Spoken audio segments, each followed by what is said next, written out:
Hola, ¿qué tal, querido canal? De nuevo con vosotros. Pensando mucho estos días en todo lo que ocurre a nuestro alrededor, en todas las noticias, en todas las reflexiones que se hacen a propósito de ellas y sobre todo a nivel religioso, viendo la cantidad de personas que con la mejor intención pretenden ofrecer una religión mejor. Sin duda eso se corresponde con la época en la que vivimos. En épocas anteriores preocupaba poco a los dirigentes religiosos lo que la gente pensara. Simplemente la religión se imponía y Santas Pascuas. Y si no, para el infierno.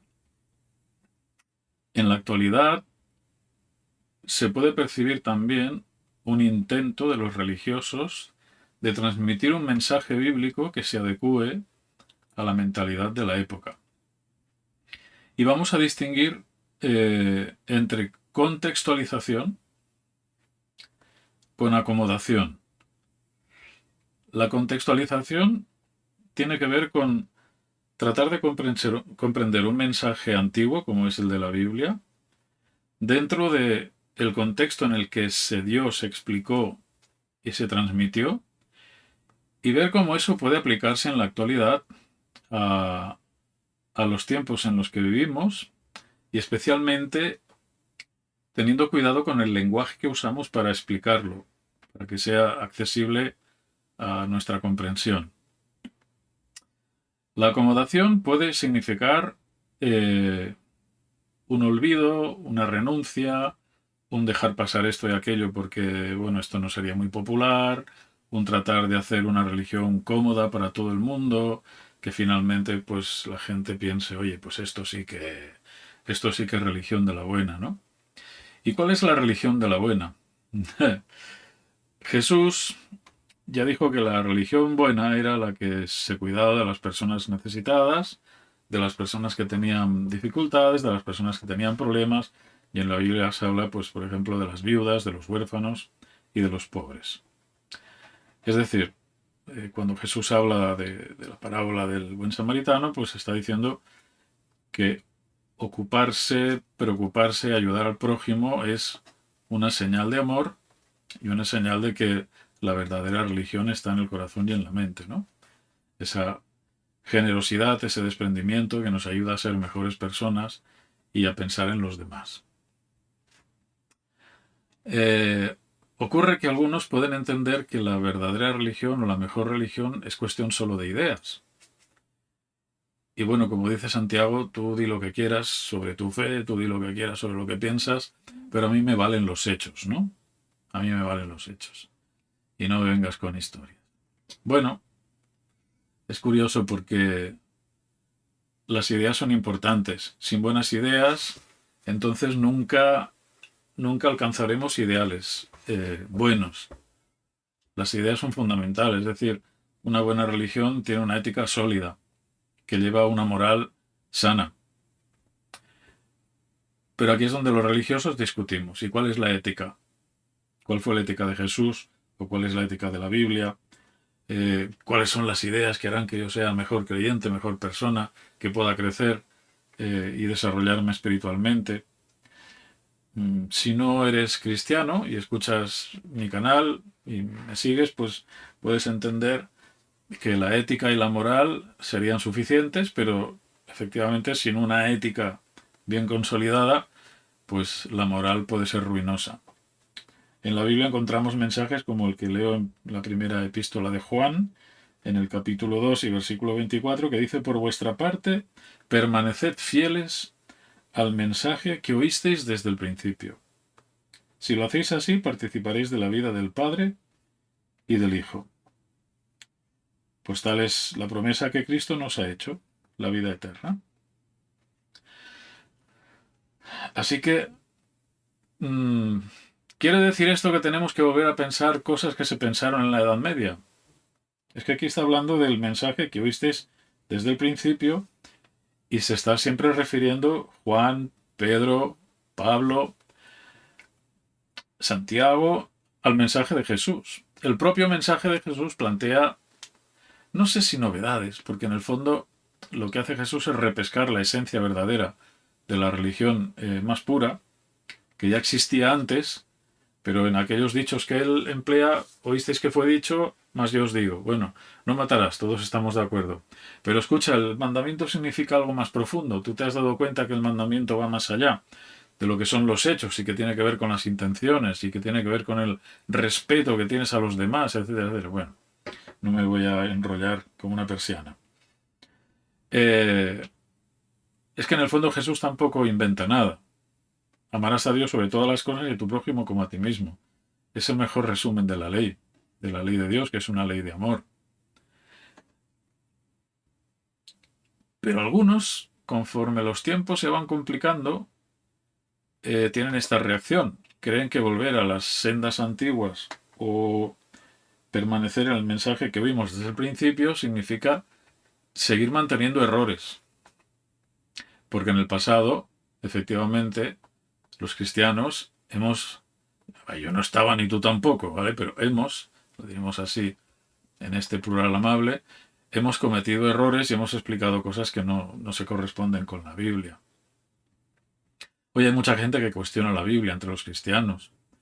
Y hay mucha gente pues que está a un paso entre romper definitivamente con la Biblia e inventar una religión nueva y tratar de explicar a la vez lo mejor posible lo que la Biblia nos enseña. Qué difícil equilibrio es este. Y yo digo, yo he escuchado, no voy a contradecirlo, pero tampoco voy a apoyarlo, que la Biblia ha sido la fuente de problemas más grandes del cristianismo. Si la Biblia es palabra de Dios, como yo lo entiendo, creo que la Biblia no es la causa somos las personas que hacemos teología. Y las personas que para hacer teología interpretamos, que esto es la hermenéutica, la interpretación. Y entonces un mismo texto se puede interpretar de diferentes maneras. Quiero deciros también que cuanto más se estudia, más difícil es. Y yo personalmente, a mi corto nivel, no pretendo presumir, cuanto más estudio, más prudente me hago. No sé si más sabio, eso ya es otra cuestión, pero sí más prudente a la hora de decir ciertas cosas, de afirmarlas de cierta manera o de ser tan rotundo. Para mí hay verdades que son muy claras en la Biblia, pero la aplicación de esas verdades puede requerir una contextualización que en mi cabeza no se ha producido. Y en esa lucha y en esa actualización anda el mundo cristiano, pero tengo la sensación de que cada vez se fabrican más formas de teología que tratan de olvidar cualquier cosa que en el mensaje bíblico pues no se entienda. Simplemente pues es que está mal escrito o el que escribió en aquel momento ese texto pues tuvo una mala digestión de la fabada que se había dado al mediodía, ¿no? Bueno, yo ya he hablado algunas veces de la cuestión de la inspiración de la Biblia. Es un tema largo, hay mucho para hablar ahí. No es como muchos piensan y mucha gente anda confundida con esto. Pero tampoco podemos desvirtuar el mensaje bíblico de una esencia, de una pureza, porque habla de relaciones entre las personas y habla de relaciones entre las personas y Dios. Y hay un modelo que se nos presenta que es Jesús, y a partir de ahí pues pueden haber mil ideas alrededor de la religión y alrededor de lo que una denominación puede defender. Pero la base es muy sencilla. Ahora, repito, permaneced fieles al mensaje que visteis desde el principio. Puede ser también una advertencia para no desvariar y para no llenarnos de nuestro propio conocimiento, de nuestra propia sabiduría y pretender hacer decir a la Biblia cosas que nunca ha dicho o intenciones que Dios nunca tuvo. Desde luego hay cosas en la Biblia que son difíciles de entender, muy difíciles de entender, sobre todo lo que tiene que ver con las actuaciones de Dios en el Antiguo Testamento. Pero de esto ya hablaremos otro día. Tengo algunas ideas para compartir que espero que puedan ser de utilidad, aunque alguno se lo tome como una locura. Pero bueno, ya sabes, para gustos pintan colores. Sabéis que yo soy pastor adventista, pero dentro de la iglesia adventista también hay pequeñas discrepancias. A veces son más grandes, a veces más pequeñas, pero a mí no me preocupa. Hay gente que se pone muy nerviosa enseguida. Tiene que haber discrepancias, si no, no hay avance, no hay desarrollo.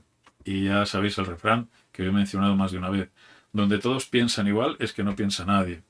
Entonces, si yo me siento seguro o feliz de estar en una iglesia y no en una secta, hay que discrepar y hay que discutir cosas. Siempre con la prudencia que Dios nos aporta de no ir más allá de lo que nuestra comprensión puede abarcar y no presentar una imagen de Dios que no es bíblica. Y ahí os dejo abierta la puerta del laberinto. Yo he hablado en las redes y he dado sermones y conferencias acerca del asunto de la inspiración de la Biblia. No será la primera ni será la última. En algún momento podemos compartir ideas sobre este asunto, aunque he ido desgranando en muchos de mis vídeos, tengo ya muchos en el canal. Me hace gracia cuando hay gente que dice, es que tú piensas que tú dices, bueno, es que acabas de caer en mi canal, no sabes ni lo que pienso ni lo que he dicho en realidad. Me juzgas quizá por una declaración en un vídeo concreto sin tener en cuenta toda mi perspectiva de pensamiento. Bueno, ahí está, para quien quiera verlo. Pero sobre el asunto de la inspiración podríamos hablar un poquito. ¿Qué es la inspiración?